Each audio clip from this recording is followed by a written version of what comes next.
राधा मेरी स्वामिनी और मैं राधे को दास, जन्म जन्म मोहे दीजियो श्री বৃন্দাবন ধামবাস। রাধে রাধে। আজ হলো পবিত্র পদ্মিনী একাদশী। পদ্মিনী একাদশীর দিন আমরা বৃন্দাবন ধামকে দর্শন করতে করতে একাদশীর মাহাত্ম্য কথা শ্রবণ করব। অপার মহিমা রয়েছে পদ্মিনী একাদশীর। পুরুষোত্তম মাস ভগবানের অতি প্রিয়। এই পুরুষোত্তম মাসের পদ্মিনী একাদশী অতি মহিমান্বিত। তাই এই পবিত্র একাদশীর দিন আমরা ভগবানের নিত্যধাম বৃন্দাবন ধামকে দর্শন করতে করতে একাদশীর মাহাত্ম্য কথা শ্রবণ করব। একাদশীর ব্রত আমাদের অনন্য প্রেমভক্তি দান করতে পারে। তাই তো বলা হয়, মাধব তিথি ভকতির জননী যতনে পালন করি। এই মাধব তিথি একাদশীর ব্রত যত্ন সহকারে পালন করা উচিত। প্রিয় ভক্ত, এখন আমরা পদ্মিনী একাদশীর মাহাত্ম্য কথা শ্রবণ করব। এই স্মার্তগণ পুরুষোত্তম মাস বা অধিক মাসকে মল মাস বলে। এই মাসে সমস্ত শুভ কার্য পরিত্যাগ করে থাকে, কিন্তু ভগবান শ্রীকৃষ্ণ এই মাসকে পারমার্থিক মঙ্গলের জন্য অন্য সকল মাস থেকে সর্বশ্রেষ্ঠ বলে নির্ণয় করেছেন। তিনি নিজের নাম অনুসারে এই মাসের নাম পুরুষোত্তম মাস রেখেছেন। যুধিষ্ঠির মহারাজ বললেন, হে জনার্দন, আমি বহু ধর্ম ও ব্রতের কথা শুনেছি। এখন পুরুষোত্তম মাসের সর্বপাপ বিনাশিনী ও পুণ্যদায়িনী শুক্লপক্ষীয় পদ্মিনী একাদশীর কথা আমার কাছে বর্ণনা করুন, যা শ্রবণ করলে পরম পদ প্রাপ্ত হওয়া যায়। ভগবান শ্রীকৃষ্ণ বললেন, দশমীর দিন থেকেই ব্রত শুরু হয়। কাঁসার পাত্রে ভোজন, মুসুর, ছোলা, শাক এবং অপরের অন্ন আমিষাহার দশমীর দিনও বর্জন করতে হয়। পরের দিন প্রাতঃ স্নানের পর সুগন্ধিত ধূপ, দীপ, চন্দন আদি দিয়ে ভগবানের পূজা করতে হয়। রাত্রি জাগরণ থেকে ভগবানের নাম গুণকীর্তন করতে হয়। এখন এই ব্রতের একটি ইতিহাস আপনার মনোরঞ্জনের জন্য বলছি। পূর্বে পুলস্ত্য মুনি দেবর্ষি নারদকে এই ইতিহাস বর্ণনা করেছিলেন। এক সময় রাজা কার্তবীর্য লঙ্কাপতি রাবণকে পরাজিত করে তার কারাগারে বন্দী করে রাখেন। পুলস্ত্য মুনি রাজার কাছে এসে রাবণের মুক্তির প্রার্থনা করেন। মুনির আজ্ঞায় রাজা রাবণকে মুক্ত করে দেন। এই আশ্চর্যজনক কথা শুনে নারদ মুনি পুলস্ত্য মুনিকে জিজ্ঞাসা করলেন, হে মুনিবর, ইন্দ্রসহ সকল দেবতারা যেখানে রাবণের কাছে পরাজিত হয়েছিল, সেখানে কিভাবে কার্তবীর্য রাবণকে পরাজিত করল? কৃপা করে তা বলুন। পুলস্ত্য মুনি তখন নারদের কাছে কার্তবীর্যের জন্মের রহস্য বর্ণনা করলেন। ত্রেতাযুগে হৈ হৈ বংশে কৃতবীর্য নামে এক রাজা ছিলেন। মহিষ্মতিপুরীতে তার রাজধানী ছিল।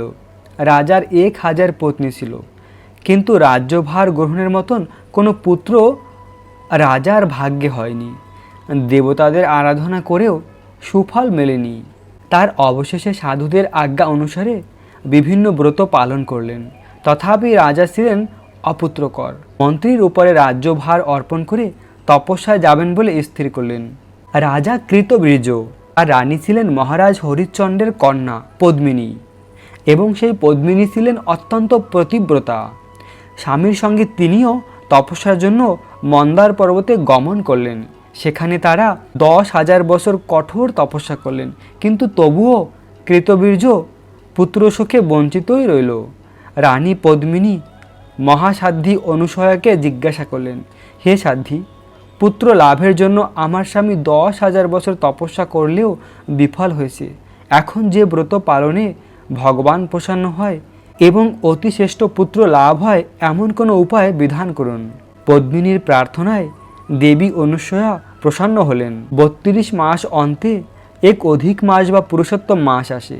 এই মাসে পদ্মিনী ও পরমা এই দুই একাদশীর ব্রত পালন করলে পুত্রদাতা ভগবান শীঘ্রই প্রসন্ন হবেন। দেবী অনুসয়ার নির্দেশে পদ্মিনী পরম শ্রদ্ধায় এই একাদশীর ব্রত পালন করলেন।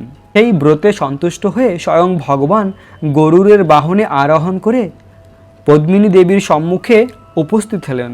ভগবান বললেন, হে ভদ্রে, আমি প্রসন্ন হয়েছি। পুরুষোত্তম মাসের সমান কোনো মাস আমার প্রিয় নয়। এই মাসের একাদশী আমার পরম প্রিয়।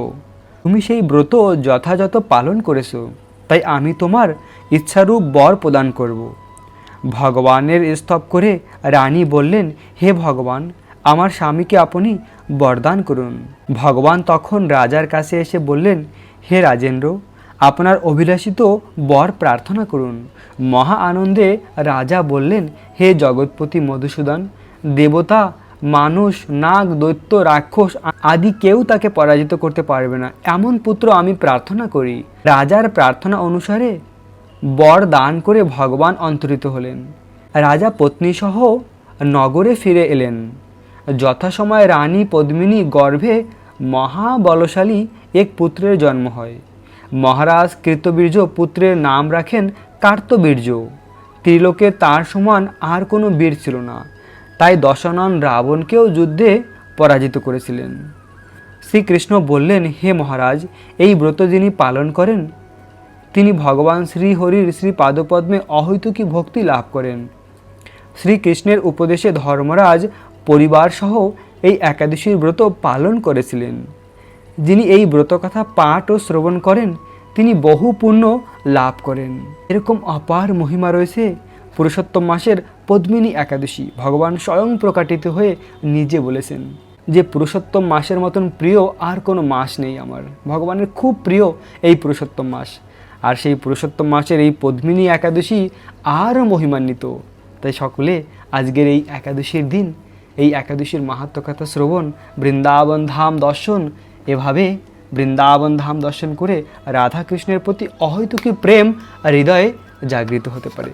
প্রিয় ভক্ত, প্রতিটি একাদশীর দিন আমরা বৃন্দাবন ধামের মধুর লীলাকথা শ্রবণ করি, তেমনি আজও আমরা বৃন্দাবনের কিছু মধুর লীলাকথা শ্রবণ করব। এখন যেহেতু পুরুষোত্তম মাস চলছে, পুরুষোত্তম মাসে নিয়ম হলো প্রতিদিন ব্রহ্ম বিমোহন লীলা শ্রবণ করা। ব্রহ্মাজি কীভাবে ভগবানের কাছে মোহিত হয়েছে, তো আমরা সেই ব্রহ্ম বিমোহন লীলা শ্রবণ করব শ্রীমদ্ ভাগবতম থেকে। দশম স্কন্ধে এই ব্রহ্ম বিমোহন লীলা রয়েছে। আপনারা সকলে মন দিয়ে কথাগুলি শ্রবণ করুন। একদিন ভগবান শ্রীকৃষ্ণ খুব সকালে ঘুম থেকে উঠে মধুর সুরে তার সিঙ্গা বাজিয়েছিলেন, আর সেই আওয়াজে গোপ সখাদের ঘুম ভাঙল এবং গোপ সখারা শ্রীকৃষ্ণের বাড়ির সামনে এসে দাঁড়ালেন। কৃষ্ণ তার হাজার হাজার বন্ধুদের একত্র করে বনভোজনে চললেন বৃন্দাবনে। সকলের হাতে ছিল লাঠি, বাঁশি, সিঙ্গা এবং খাবারের থলি। তাদের প্রত্যেককেই হাজার হাজার গোবৎস তত্ত্বাবধান করছিল। কৃষ্ণ যখন বৃন্দাবনের বনে কোনো একটি দৃশ্য দেখার জন্য অনেকটা এগিয়ে যেতেন, তখন তার অনুবর্তী বালকেরাও তাকে প্রথমে খুঁজে পাবেন সেই উদ্দেশ্যে তার দিকে ছুটে যেতেন। এইভাবে তাদের মধ্যে প্রতিযোগিতা হতো। কেউ কেউ বলতো আমি কৃষ্ণকে প্রথমে শোবো, অন্য কেউ বলতো না তুমি পারবে না, আমি প্রথমে কৃষ্ণকে শোবো। কেউ তাদের বাঁশি বাজাতো, আবার কেউ মহিষের শিং দিয়ে তৈরি সেই শিং বাজাতো। তাদের মধ্যে কেউ আবার আনন্দে অধীর হয়ে ময়ূরদের অনুসরণ করত এবং কেউ কোকিলের ডাক অনুসরণ করত। আকাশের উড়ান্ত পাখিদের ছায়া অনুসরণ করে তারা সেই পাখির গতিপথে অনুবর্তী হতো। কেউ আবার বাদরের কাছে গিয়ে নিঃশব্দে তাদের কাছে গিয়ে বসত। কেউ আবার নৃত্যে ময়ূরের অনুসরণ করত। কেউ বাদরের লেজ ধরে তাদের সঙ্গে খেলা করত। আবার বাদররা যেমন লাফ দিয়ে গাছে চড়ত, তখন সখারা তাদেরকে অনুসরণ করে বাদরের মতন ভেঙাতো। এরকম আনন্দ করত বৃন্দাবনের ব্রজ সখারা, শ্রীকৃষ্ণের পরম প্রিয় এই সখারা। যদিও তারা সকলে পরম চিন্ময় অপ্রাকৃত জগৎ থেকে এসেছে, কিন্তু তাও তারা এই লীলার ছলে কত আনন্দ করে। কৃষ্ণ যদিও পরম ব্রহ্ম, তাও তিনি সখাদের সঙ্গে এরকম লীলা করে। দেবতা থেকে শুরু করে সকলে মোহিত হয় ভগবানের এই লীলা দেখে। ব্রহ্ম বিমোহন লীলার দিন ভগবান অগাসুরকে বধ করেছিল। অগাসুর একটি বিশাল সর্পের রূপ ধারণ করে এসেছিল। তো অগাসুরকে বধ করে সখারা বৃন্দাবনের যমুনার ধারে এসেছিল। তখন সখারা বলল, কৃষ্ণ আমাদের খুব ক্ষুধা লেগেছে। তখন সখারা একসঙ্গে মিলে বনভোজন করছিল কৃষ্ণকে নিয়ে, এবং তার আগে দেবতারা এসে ভগবানের উপরে পুষ্প বৃষ্টি করে তারা ফিরে যাচ্ছিল। কিন্তু তারপরে ব্রহ্মাজি এসেছিল। ব্রহ্মাজি দেবতারা ফিরে যাওয়ার পরে এসেছিল যে বৃন্দাবনে কি হচ্ছে আমি দেখব, এই বালকটি কি স্বয়ং ভগবান? তো ব্রহ্মাজি ভগবানকে পরীক্ষা করার জন্য এসেছিল। তো কৃষ্ণ যমুনার ধারে খুব সুন্দর একটি স্থানে সখাদের সঙ্গে বসে প্রসাদ আস্বাদন করছিল। একটি পদ্মের মতন, যেমন পদ্মের পাপড়িগুলি চারদিকে থাকে, আর মাঝে থাকে তার ফুল। তেমনই কৃষ্ণের চারও পাশে কৃষ্ণের সখারা বসেছিল, কৃষ্ণকে মাঝে রেখেছিল। আর ভগবানের এমন অচিন্ত্য শক্তি, সকল সখারা কৃষ্ণের মুখমণ্ডল দেখতে পাচ্ছে, কোনো সখাই কৃষ্ণের পিছনের দিক দেখতে পাচ্ছে না, সকলে কৃষ্ণের মুখমণ্ডল দেখতে পাচ্ছে। কি করে সম্ভব? না, এটাই ভগবানের অচিন্ত্য শক্তি। তো সখারা খুব সুন্দর আনন্দ করছে। আর সেই সময় এক সখা কোনো একটি প্রসাদ খেয়ে তার ঝুঁটা কৃষ্ণকে খাওয়াচ্ছে। তো ব্রহ্মাজি উপর থেকে দেখলেন এভাবে কৃষ্ণ এই বৃন্দাবনের রাখাল বালকদের ঝুঁটা খাচ্ছে। তখন ব্রহ্মাজির সন্দেহ হলো, আমি যে ভগবানকে ভালোবাসি, পরম ব্রহ্ম, সে কি এই বালকটি, আমার প্রভু কিভাবে এই রাখাল বালকদের ঝুঁটা খেতে পারে? না, আমি পরীক্ষা করে দেখব। তখন পাশেই কৃষ্ণের গাভীরা ঘাস খাচ্ছিল। তো ব্রহ্মাজি কি করেছে, ওই গাভীদের ওখান থেকে হরণ করেছে, লুকিয়ে মূর্ছিত করে অন্য স্থানে রেখে দিয়েছে। কৃষ্ণের সখারা বলে, আরে কানহাইয়া, আমাদের গাভীদের দেখতে পাচ্ছি না। তো কৃষ্ণ বলল, তোমরা প্রসাদ পাও, আমি দেখছি। ভগবান কত ভক্তবৎসল, ভগবান চাইল না তার প্রিয় সখারা প্রসাদ না পেয়ে উঠে যায়। তো ভগবান নিজে ওখান থেকে প্রসাদ পাওয়া বন্ধ করে উঠে গিয়েছিলেন গাভীদের খোঁজার জন্য। সখারা ওখানে প্রসাদ পাচ্ছিল। তো কৃষ্ণ যখন ওই গাভীদের খোঁজার জন্য বৃন্দাবনের অরণ্যে প্রবেশ করেছে, সেই সময় আবার ব্রহ্মাজি কৃষ্ণের সখাদেরও হরণ করেছে, হরণ করে এক স্থানে লুকিয়ে রেখে তাদেরকেও মূর্ছিত করেছে। তো এইদিকে কৃষ্ণ গাভীদের খুঁজতে গিয়ে গাভীদের পেল না, সখারাও নেই, গাভীরাও নেই। কৃষ্ণ তো পরম ব্রহ্ম। তৎক্ষণাৎ কৃষ্ণ বুঝতে পেরেছে যে এটা ব্রহ্মাজির কাজ। তো ভগবান কি করেছে, নিজের শ্রী অঙ্গ থেকে তার গাভীদের প্রকাশিত করেছে। যেমন গাভীরা ছিল তেমন সকল গাভীকে নিজের শরীর থেকে প্রকাশিত করেছে। আর যেমন তার সখারা ছিল তেমন সকল সখাকে নিজের শরীর থেকে প্রকাশিত করেছে। এবার গাভী আর এই সখারা সকলেই কৃষ্ণের নিজ অঙ্গ থেকে প্রকাশিত। আর তারা সকলে ছিল বিষ্ণুরূপ, ভগবানের অংশ। তো এভাবে ব্রহ্মাজি কৃষ্ণের সখা আর কৃষ্ণের গাভীদের মূর্ছিত করে ব্রহ্মলোকে ফিরে গিয়েছিল। আর কিছুক্ষণ পরে যখন ব্রহ্মাজি ব্রহ্মলোক থেকে ফিরে আসছে, ততক্ষণে এই পৃথিবীর 1 বছর অতিবাহিত হয়েছে। আর ওই 1 বছর শ্যামসুন্দর কৃষ্ণ নিজেকে প্রকাশিত করে বৃন্দাবনে লীলা করছিল। আর কেউ বুঝতে পারেনি তার এই লীলা। বৃন্দাবনে যখন সখারা ফিরে এসেছে, তখন ব্রজবাসীরা তাদের নিজের পুত্রকে অনেক বেশি ভালোবাসছিল। এর আগে তারা কৃষ্ণকে বেশি ভালোবাসত, এবার নিজের পুত্রকেই ভালোবাসা শুরু করেছে, কেননা ওই পুত্র এখন স্বয়ং কৃষ্ণ। আর এদিকে যে গাভীর বাছুরদের গাভী পেয়ে খুব আনন্দের সঙ্গে তাদেরকে আদর করছিল, কেননা ওই গাভীর বাছুর ছিল কৃষ্ণ। এর আগে গাভীরা কৃষ্ণর প্রতি আকৃষ্ট ছিল, এবার নিজের বাছুরকেই বেশি ভালোবাসে, কেননা ওই বাছুর এখন কৃষ্ণ স্বয়ং। তো এভাবে 1 বছর কৃষ্ণ নিজেকে প্রকাশিত করে এই লীলা করেছিল। আর ওই 1 বছরের মধ্যে বৃন্দাবনের পূর্ণমাসী, যিনি লীলা পরিচালনা করে, পূর্ণমাসী বললেন, এই বছর খুব শুভ, তোমরা ব্রজবাসীরা তোমাদের সকল কন্যাকে বিবাহ দিয়ে দাও। বৃন্দাবনের সকল কন্যাকে ওই বছরই বিবাহ দিয়েছিল। আর কার সঙ্গে বিবাহ হয়েছে? কৃষ্ণের সঙ্গে। তার সঙ্গে রাধারানীও ছিল। তাহলে রাধারানীর কার সঙ্গে বিবাহ হয়েছে? কৃষ্ণের সঙ্গে, কেননা কৃষ্ণ নিজেকে ওই বছর প্রকাশ করেছিল। এভাবে 1 বছর এই লীলা চলেছে, কেউ বুঝতে পারে না কৃষ্ণের এই অচিন্ত মায়া। 1 বছর পরে ব্রহ্মাজি যখন ফিরে আসছে, ব্রহ্মাজি দেখলেন হংসের উপর থেকে, তো যেমনটি বৃন্দাবনে লীলা চলছিল তেমনটিই চলছে। তাহলে আমি যে গোপ সখা আর গাভীদের হরণ করেছি তারা কোথায়? তো ব্রহ্মাজি যে স্থানে লুকিয়ে রেখেছিল ওই স্থানে গিয়ে তাদেরকে দেখে তেমনই রয়েছে তারা মূর্ছিত। আর এদিকে কৃষ্ণও লীলা করছে, একসঙ্গে কিভাবে সম্ভব? তখন ব্রহ্মাজি বৃন্দাবনের ভূমিতে নিচে নেমে আসে। আর ভগবান তখন ব্রহ্মাজিকে তার অচিন্ত শক্তিকে দর্শন করায়। ভগবান দেখিয়েছে ব্রহ্মাজিকে যে যত সখা ছিল, যত গাভী ছিল, সব ছিল চতুর্ভুজ বিষ্ণু, তাদেরকে দর্শন করিয়েছিল। আর ভগবান অনন্ত কোটি ব্রহ্মাণ্ডের ব্রহ্মাজিকে ডেকেছিল। সকল ব্রহ্মাজিরা ছিল অনেক বৃহৎ শক্তিশালী, কেউ 10 মাথা, কেউ 100 মাথা, কেউ 1000 মাথা। তারা সকলে এসে ভগবানকে প্রণাম করে। আর তারা সকলে যখন ফিরে গিয়েছে, তখন ব্রহ্মাজির সঙ্গে ভগবান কথা বলছিল। তখন ব্রহ্মাজি বুঝতে পেরেছিল যে এই বালকটি কোনো সাধারণ নয়, এ আমার আরাধ্য ভগবান, পরম ব্রহ্ম ভগবান কৃষ্ণ হবে। ব্রহ্মাজি প্রথমে অনেকভাবে ভগবানের প্রার্থনা করেছে, ভগবান তাতে প্রসন্ন ছিল না। যখন ব্রহ্মাজি তার প্রিয় ব্রজবাসীদের গুণকীর্তন শুরু করেছে যে হে ভগবান, তোমার প্রিয় এই ব্রজবাসীরা হলো সর্বশ্রেষ্ঠ, তাদের ভালোবাসার ঋণ তুমি কখনো শোধ করতে পারবে। যখন ব্রজবাসীদের প্রশংসা করেছে তখন ভগবানের ভালো লাগছিল। ব্রহ্মা বললেন, হে প্রভু, মাঝে মাঝে আমি অবাক হয়ে ভাবি, কৃতজ্ঞতার বশবর্তী হয়ে কিভাবে আপনি ব্রজবাসীদের প্রেমের প্রতিদান দেবেন। আমি জানি যে আপনি হচ্ছেন সমস্ত আশীর্বাদের পরম উৎস, কিন্তু তবুও আমি আশ্চর্য হয়ে ভাবি কিভাবে আপনি আপনার প্রতি তাদের সমস্ত সেবার প্রতিদান দেবেন।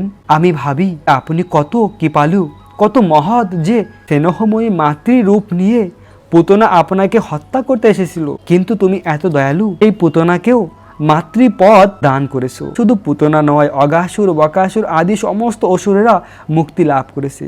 আমি বিস্মিত হয়ে ভাবি যে সমস্ত ব্রজবাসীরা তাদের শরীর, মন সবকিছু দিয়ে তোমাকে যে ভালোবাসে, তোমার চরণে যে উৎসর্গিত করেছে, তাদের ঋণ তুমি কিভাবে শোধ করবে? যে পুতনা আপনাকে হত্যা করতে এসেছিল তাকেও আপনি মাতৃপদ দান করেছে, তাহলে যে ভক্ত নিষ্কাম, সম্পূর্ণ তোমার কাছে সমর্পিত, সেই বৃন্দাবনবাসীদের কাছে আপনি যে ঋণ, তাই আমার মনে হয় যে ব্রজবাসীদের এই ভালোবাসার ঋণ শোধ করতে অক্ষম হয়ে তুমি তাদের কাছে চিরদিন ঋণী থাকবে। হে প্রভু, আমি বুঝতে পারি যে ব্রজবাসীদের এই অপরূপ মহিমান্বিত সেবা আপনার প্রতি স্বাভাবিক, তাদের প্রেম, তারা নিত্যসিদ্ধ ভক্ত। ব্রহ্মাজি বললেন, আমি আরও বুঝতে পেরেছি যে গোপ শিশুরূপে আপনার এই আবির্ভাব আপনার অপ্রাকৃত লীলাবিলাস, গোপ গোপিকাদের ভালোবাসা। আপনি এতই কৃতজ্ঞ যে আপনি সব সময় তাদের কাছে আপনার ভালোবাসাতে তাদেরকে অনুপ্রাণিত করছেন। বৃন্দাবনে জড় ও চিন্ময়ের কোনো পার্থক্য নেই, কেননা সেখানে সব কিছুই আপনার সেবায় উৎসর্গিত, তাই সেখানে সব কিছু চিন্ময়। যদি কেউ আপনার এই বৃন্দাবনের লীলাবিলাসকে প্রাকৃত বলে মনে করেন, তাহলে সে বিপদগামী হবেন, কেননা বৃন্দাবনের লীলা অপ্রাকৃত, এই জগতের মতন নয়, প্রাকৃত নয়। বৃন্দাবন ভূমিও চিন্ময়। হে প্রিয় প্রভু কৃষ্ণ, যে সমস্ত মানুষ আপনার চিন্ময় স্বরূপকে একজন সাধারণ মানুষের শরীর বলে মনে করেন, অবজ্ঞা করেন, তারা হলেন অসুর, কেননা এই নির্বোধ মানুষেরা আপনার এই রূপকে মনে করে জড় রূপ, কিন্তু প্রকৃতপক্ষে আপনি একটি সাধারণ গোপ রূপে পরিগ্রহ করে লীলা করেন, কেবল আপনার ভক্তদের আপনার প্রতি ভক্তি বর্ধন করার জন্য, তাদের দিব্য আনন্দে মগ্ন করার জন্য। ভগবান বৃন্দাবনে লীলাবিলাস করে সাধারণ গোপের সঙ্গে। সখারা কৃষ্ণকে সখা রূপে জানে। কেন ভগবান এভাবে লীলা করে? না, সখারা যেন নির্ভয়ে ভগবানকে প্রাণ খুলে ভালোবাসতে পারে। সখারা যদি জানতে পারে কৃষ্ণ পরম ব্রহ্ম, এত শক্তি সম্পন্ন, তাহলে সখারা কি নিজের সখারূপে ভালোবাসতে পারবে? পারবে না। তাই কৃষ্ণ নিজেকে সখারূপে তাদের কাছে প্রকাশিত, কৃষ্ণ তাদের সঙ্গে এক হয়ে লীলা করে, তাই সখারা মন খুলে কৃষ্ণকে ভালোবাসতে পারে। আর এই বিশুদ্ধ প্রেম ভগবান পছন্দ করে।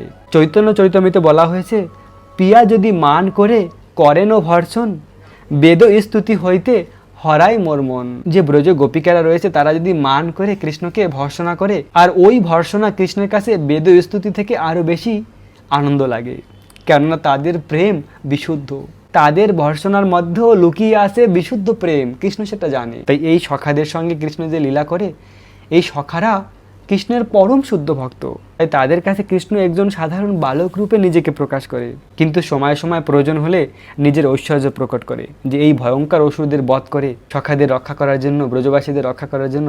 তখন আবার কৃষ্ণ নিজের শক্তিকে প্রয়োগ করে, কিন্তু সখাদের বুঝতে দেয় না যে তিনি ভগবান। তো সেটাই ব্রহ্মাজি বললেন যে সাধারণ মানুষ তোমার এই রূপকে বুঝতে পারে না। এবং তারপরে ব্রহ্মাজি বললেন, হে প্রিয় প্রভু, যে সমস্ত মানুষ ঘোষণা করে যে তারা ইতিমধ্যেই তোমাকে জেনেছে, তোমাকে জানতে পেরেছে, তাদের মনোবৃত্তি এত জঘন্য যে তাদের সম্বন্ধে আমার কিছু বলার নেই। তবে আমার সম্বন্ধে আমি এটুকু বলতে পারি যে আমার শরীর, মন এবং বাক্য দিয়ে আপনাকে জানা সম্ভব নয়।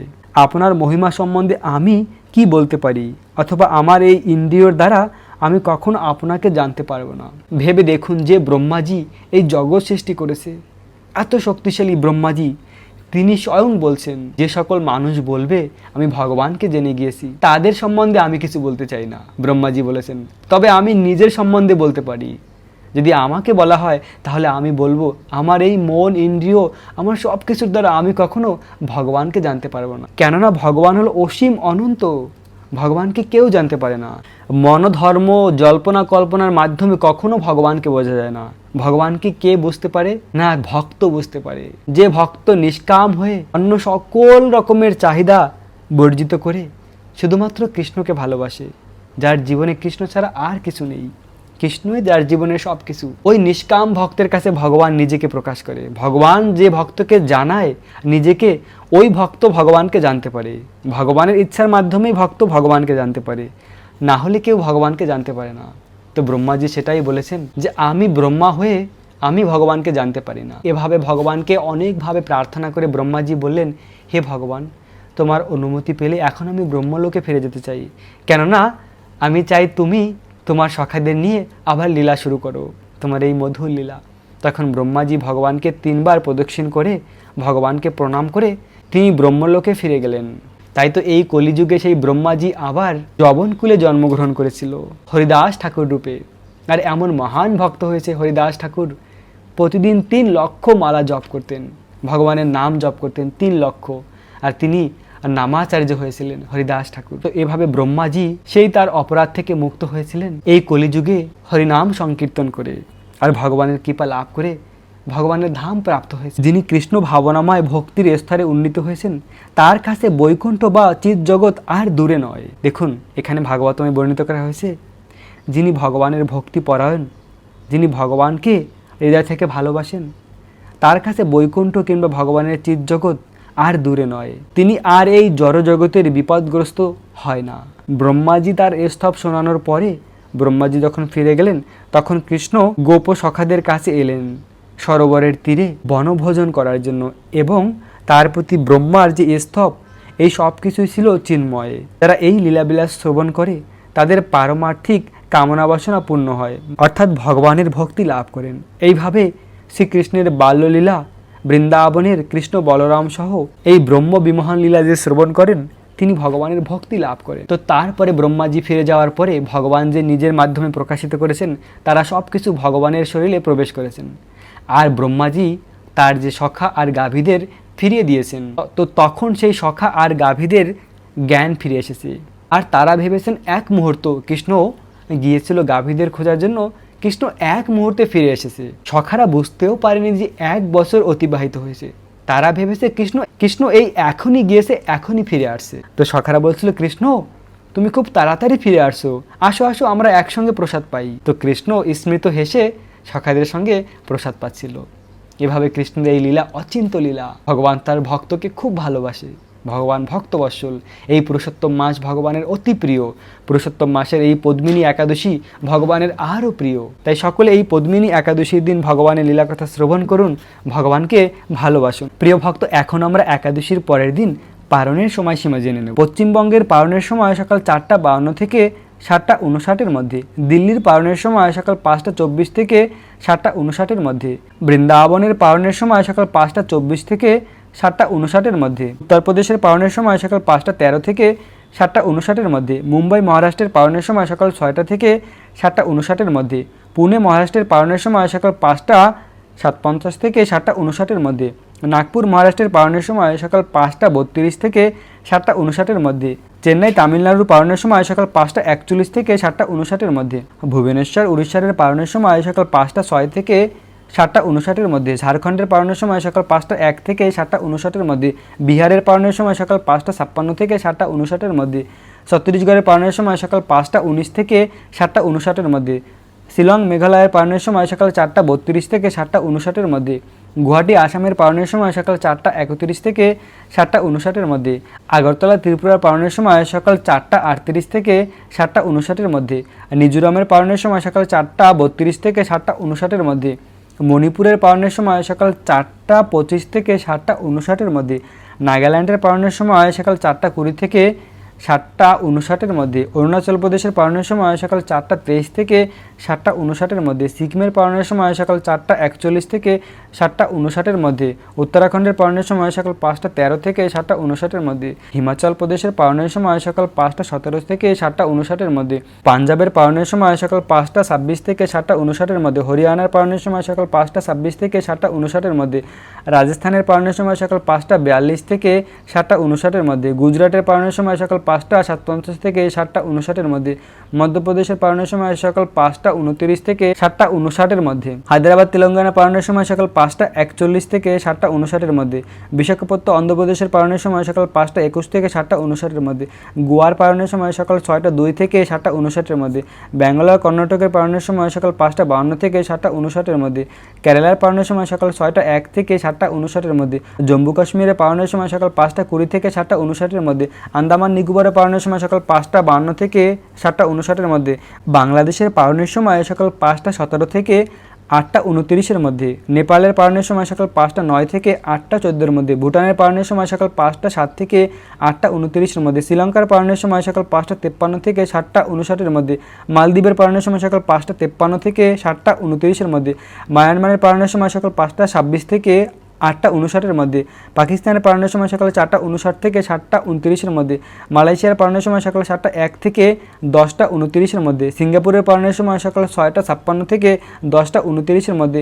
ইন্দোনেশিয়ার পালনের সময় সকাল 5টা 56 থেকে 9টা 29-এর মধ্যে, বাহরাইনের পালনের সময় সকাল 6টা 6 থেকে 10টা 13-এর মধ্যে, থাইল্যান্ডের পালনের সময় সকাল 5টা 49 থেকে 9টা 29-এর মধ্যে, কলম্বিয়ার পালনের সময় সকাল 5টা 35 থেকে 9টা 29-এর মধ্যে, ভিয়েতনামের পালনের সময় সকাল 5টা 15 থেকে 9টা 29-এর মধ্যে, ফিলিপাইনের পালনের সময় সকাল 5টা 26 থেকে 9টা 44-এর মধ্যে, তাইওয়ানের পালনের সময় সকাল 5টা 4 থেকে 9টা 35-এর মধ্যে, জাপানের পালনের সময় সকাল 4টা 28 থেকে 9টা 15-এর মধ্যে, দক্ষিণ কোরিয়ার পালনের সময় সকাল 5টা 14 থেকে 10টা 4-এর মধ্যে, মঙ্গোলিয়ার পালনের সময় সকাল 6টা থেকে 11টা 13-এর মধ্যে, বেলজিয়াম চীনের পালনের সময় সকাল 4টা 50 থেকে 9টা 44-এর মধ্যে, হংকংয়ের পালনের সময় সকাল 5টা 39 থেকে 10টা 7-এর মধ্যে, অস্ট্রেলিয়ার পালনের সময় সকাল 7টা থেকে 10টা 20-এর মধ্যে, আর নিউজিল্যান্ডের পালনের সময় সকাল 7টা 33 থেকে 10টা 43-এর মধ্যে, দুবাই আবুধাবির পালনের সময় সকাল 5টা 34 থেকে 6টা 29-এর মধ্যে, সৌদি আরবের পালনের সময় সকাল 5টা 4 থেকে 5টা 29-এর মধ্যে,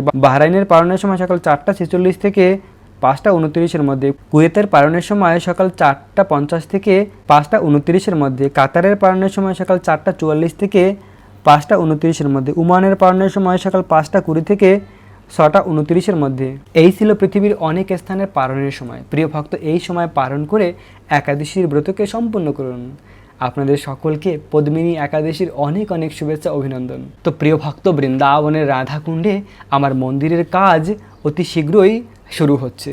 তো মন্দিরের জন্য যে সকল ভক্তরা ডোনেশন করতে চান তারা আমার এই নাম্বারে ফোনপের মাধ্যমে মন্দিরের জন্য ডোনেশন করতে পারেন। পুরুষোত্তম মাসে যা কিছু দান দক্ষিণা করা হয় যা চিন্ময় হয়ে থেকে যায়। তাই এই পুরুষোত্তম মাসে বৃন্দাবনের রাধা গিরিধারীর মন্দিরের জন্য ডোনেশন করুন। আমি ফোন নাম্বার নিচে দিয়ে দেব, ওখানে আপনারা ফোন করে কথা বলতে পারেন কিংবা ওই নাম্বারে পেমেন্ট করতে পারেন। অনলাইন রয়েছে। তো যে সকল ভক্তরা ফোনপের মাধ্যমে পেমেন্ট করবেন তারা অবশ্যই হোয়াটসঅ্যাপে নাম ঠিকানা লিখে পাঠিয়ে দেবেন। আমি আপনাদের সকলের নাম ঠিকানা রেখে দেব এবং কত টাকা পেমেন্ট করেছেন সেটাও লিখে রাখবো। পরবর্তীতে যখন বৃন্দাবনে আসবেন অবশ্যই বৃন্দাবনে থাকা, প্রসাদ পাওয়া, এই সকল ব্যবস্থা আপনারা পেয়ে যাবেন। তো আপনাদের সকলকে পদ্মিনী একাদশীর অনেক অনেক শুভেচ্ছা, অভিনন্দন। আশা করি সকলে এই একাদশীর ব্রত পালন করে ভগবানের বিশেষ কৃপা লাভ করবেন। রাখবেন নিজেদের অনেক অনেক যত্ন, থাকবেন কৃষ্ণ ভাবনাময়। রাধে রাধে।